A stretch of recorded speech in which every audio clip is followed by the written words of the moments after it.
This is me, and sometimes I can be an absolute clown. I find myself finishing books and really not knowing what to pick up next, and that wouldn't be a problem for your average person, except that I'm not a TBR kind of reader. So I thought it would be fun if we picked out a few books together, sat down, read the first chapter of each one so that I could decide where to go next, what to read, and potentially find a new favorite book.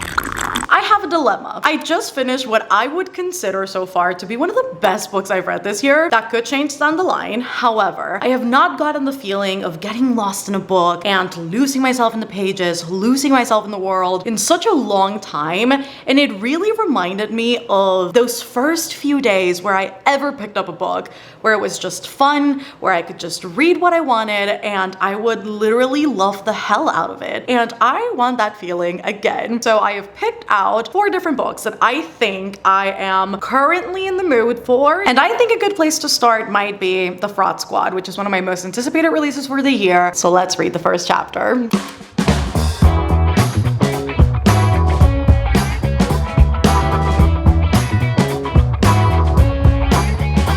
If I had to rate this from 1 to 10 as far as how intriguing or how well the first chapter introduces or grips you into the story, I would probably give it like a 5 out of 10. We follow our main character Samantha, who during a recession and right after getting out of college gets a job at a PR firm, and her mom has carpal tunnel, which seems to be a very big motivator to why she works so hard or why she's so adamant on earning enough money in order to sustain the life that she wants and to be able to take care of her mom. And so right off the bat, I love that the first chapter sort of establishes the motivation behind the character's actions, finishes off with a, ooh, and he looks quite nice. Would probably bump it up to like a 7, anywhere between like a 5 and a 7, pretty up there. Emily Wilde's Encyclopedia for Fairies is one that I've been eyeing ever since I got, and a little bit before I got it. It sounds like the perfect cozy fantasy vibes, and the synopsis sounds quite good, so we're going to try chapter 1 of this. We'll see where it takes us.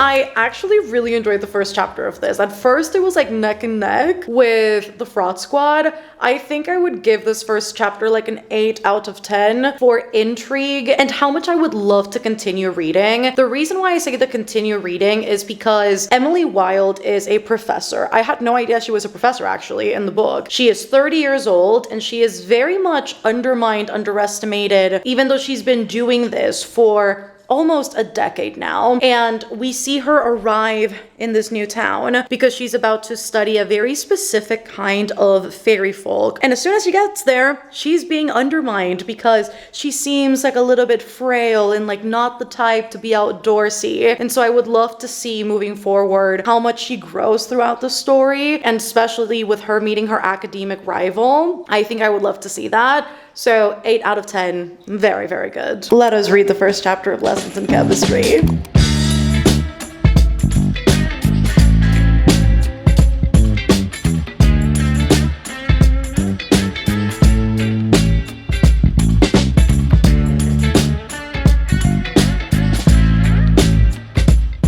I think Lessons in Chemistry might have one of the best first chapters I have ever read, and I don't say that very lightly. The first chapter of this book is literally so phenomenal. I am in awe of that first chapter. So it immediately introduces Madeline and Elizabeth, both being daughter and mother respectively, and how Madeline is alluded to be equally as bright as her mom. It alluding also to the fact that despite her mom's success, there was a downfall that was maybe perhaps intrinsically connected to her being a woman, and how despite all of the success, her mother still struggles with mental illness. And the end of the first chapter is her basically saying her mom's name and saying the show that launched her to stardom.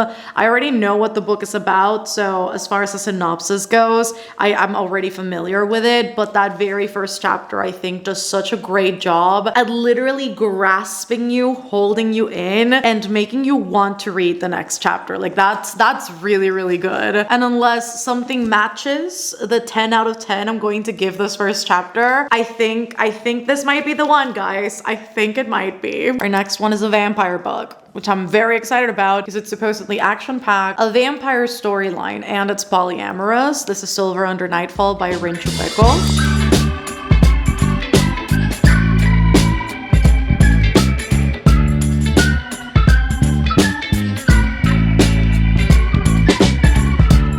Las vibras están vibrando, okay? The vibes are vibing, people, because this was also a really good first chapter. The longest out of all of them so far, it was 14 pages, but I think I'd give it like a 9 out of 10 for intrigue. There was something about it that sort of reminded me of all of those paranormal romances I kept reading time and time again on Wattpad, because after my fanfic phase, this was like towards the end of high school, I was exclusively reading werewolf and vampire romances on Wattpad. And it is very rare that I have found books outside of that platform in that genre with those tropes, with those creatures that were nearly as good as they were. This book reminds me of that. And I'm not talking like the typical Wattpad writing that I think a lot of people think about, which is perhaps a teenager writing some sort of story. No, I'm talking like professionally written. It is so good. I love that in the first chapter, we're immediately thrown into action. It's super action-packed. We are reclaiming a life that was lost, and we are doing that through Remy, who is our main character, or at least so far, and him killing some vampires. And he is sort of this bounty hunter, reaper, like John Wick vampire assassin vibes, truly and thoroughly. I love that we start out with that, and then it is also alluded in that first chapter that Remy might be something other than human, or that he is not all that he appears to be. So I think immediately all of those sensors in my brain are going,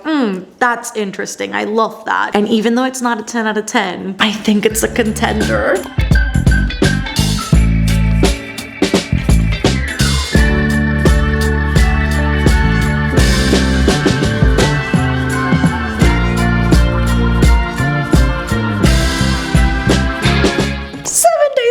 Was so good too. I think I'd also give this like a 9 out of 10 for the intrigue and for me wanting to read more. I love that out of every book I read the first chapter of, this is the one that starts out just a little bit comedic, and that we see just like a very awkward and like vulnerable situation, yet very funny for our main character Ava, and that leading to her explaining like what she does for a living and how she's an erotica author and how that is put down societally, and her being very uncertain with where she's headed and wanting to get her passion back for her writing because she feels like she's outgrown what she's been writing, and also there being a production for her book and them trying to find the right directors, the right actors that can actually bring the story to life. So this was also very good. If I had to rank these first chapters, just based on, again, first impressions, just that single thing, which is not representative of the whole story, it's a little bit unfair, take it with a grain of salt. If I had to rank them just based on first chapters, this is what I would personally do. I will be picking up Lessons in Chemistry because that first chapter really did it for me. So buckle up, girlfriends. We are about to read Lessons in Chemistry, and I am very excited about it. And if you've read this, let a girl know what you thought in the comments. If you've read any of the other books, let a girl know down in the comments. But let's start Lessons in Chemistry.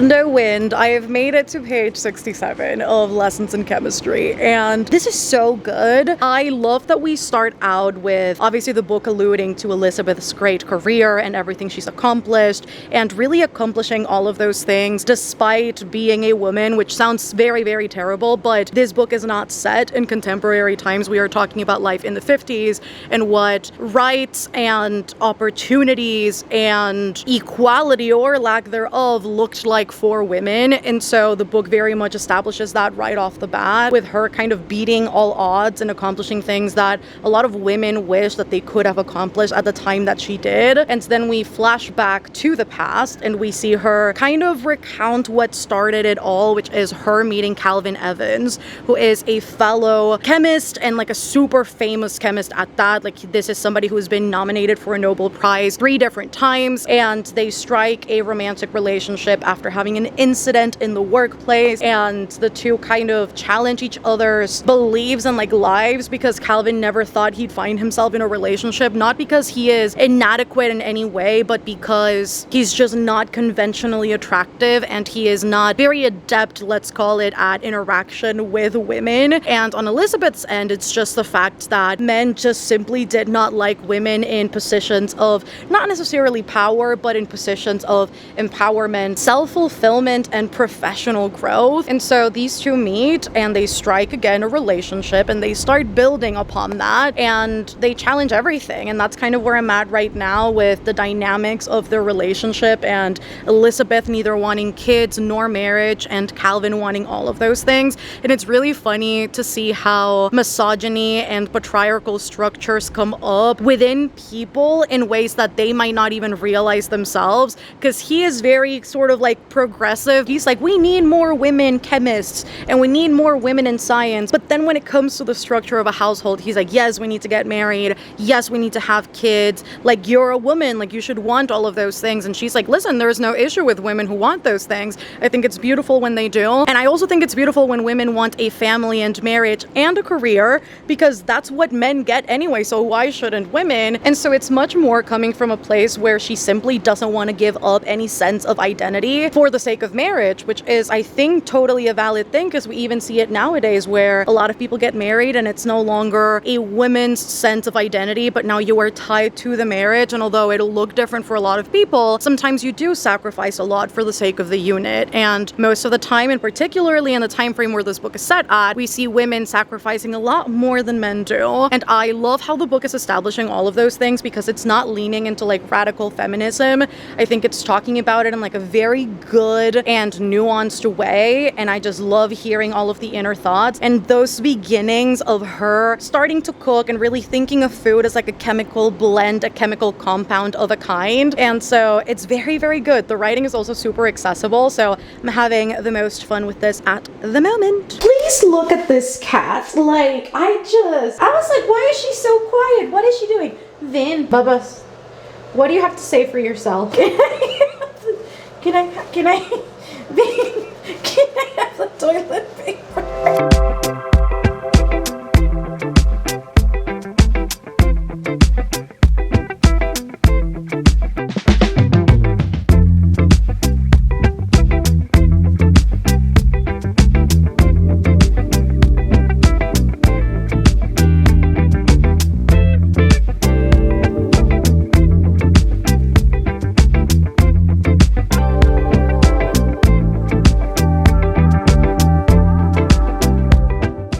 What do you know? I have been reading Lessons in Chemistry, and I am about to start chapter 19. So I'm on page 156, almost 100 pages since I last talked to you guys. I love that on top of Elizabeth's POV, we are also getting Calvin's POV. We are also getting the dog's 630's POV. The fact that we get to see those inner thoughts of the dog as all of these different events, life-changing, life-altering events are happening, and seeing the dog's perspective and input, and almost the way that the dog also loves and grieves and gets angry and wants to help. It's a very smart dog starting from there, and I am thoroughly impressed with the writing of the book in general. Like, I am just so enthralled and in love with it. And then to top things off, like, this sort of juxtaposition on the audacity of men, which is something that's very present in this book. And again, particularly because of the time frame that the book is set in, it makes a lot of sense that misogyny would be raging, that these patriarchal structures would be raging, and that in particular the underestimation of women would be rampant, because we see that so very often with Elizabeth and how she's continuously told that her research is not enough, that her research doesn't really merit to anything, and that what she is researching is not worth it. And then that because she is pregnant,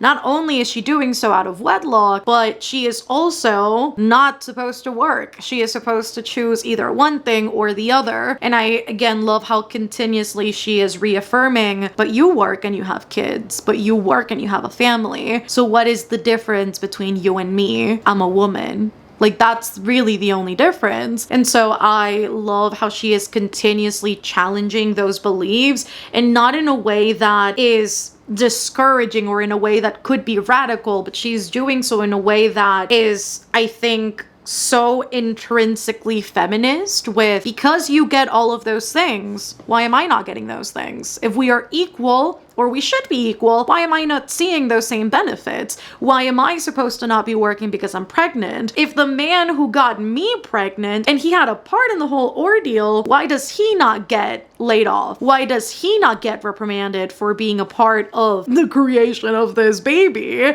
Why is the woman the only one suffering the consequences of this whole thing? And then also just the fear of motherhood and the fear of losing yourself when this really life-changing event happens, but wanting to keep these like remnants or keep the whole essence of who you are like intact and alive, are things that I think every woman either fears or yearns for at different stages of motherhood. And so I think that the way, again, that the book is navigating all of these very important conversations, it's doing so not only in a very nuanced way, but also in a way that is gut-wrenching. Like, it's just so real. And the way that, at least myself as the reader, the way that I am perceiving all of these things, it's just hitting all of the right spots. I've already cried, which I did not expect to do. I think it speaks to a lot of fears and uncertainties and a lot of the fighting back against a system that was literally built to not benefit women. And so seeing that be done so well in this book is just, it's bringing me so much joy. It's such a good book. So I'm loving this. It's everything. It's just, it's so good. That's kind of all I have to say for now.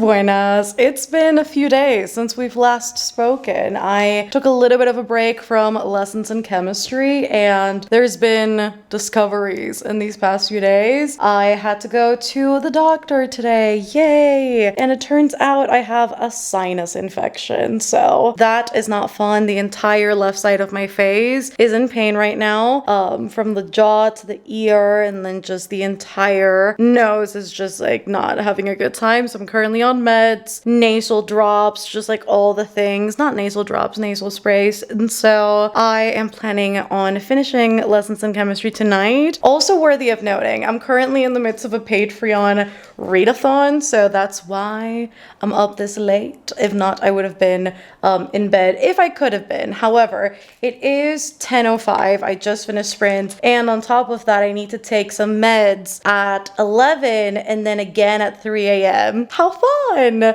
And so I definitely need to stay up for at least that extra hour and then go to bed, wake up at 3, go back to bed. At least if my ear lets me sleep, but yay! we can finish a book. A sinus infection is not it. I've never had one before. Anyways, even though we feel like absolute shite and the left ear is just doing wonders, babes, I have 120 pages left. Let's do it, yay. Guess who fell asleep last night and did not read a single thing? If you said me, that would also be correct. We are ready to read and I am ready to finish Lessons in Chemistry. I read 2 pages just now, and why is this book so funny? Now that she has supper at 6 and she's doing like the whole cooking show situation, the way that she is continuously being told what to do and she is not here for it. She is not going to comply to like any of the things that people are telling her to do, and she finds little ways to make them think that she is going to follow through, and then she starts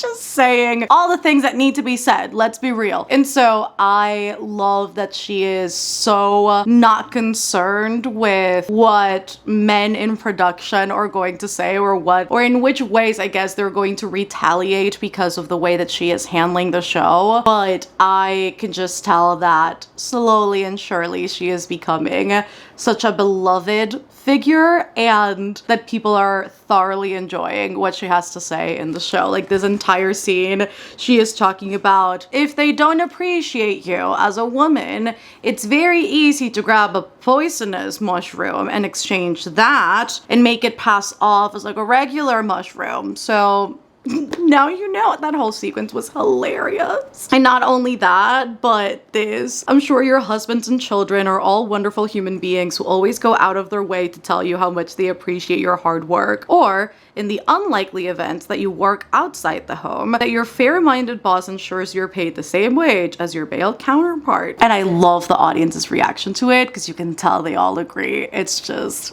so good.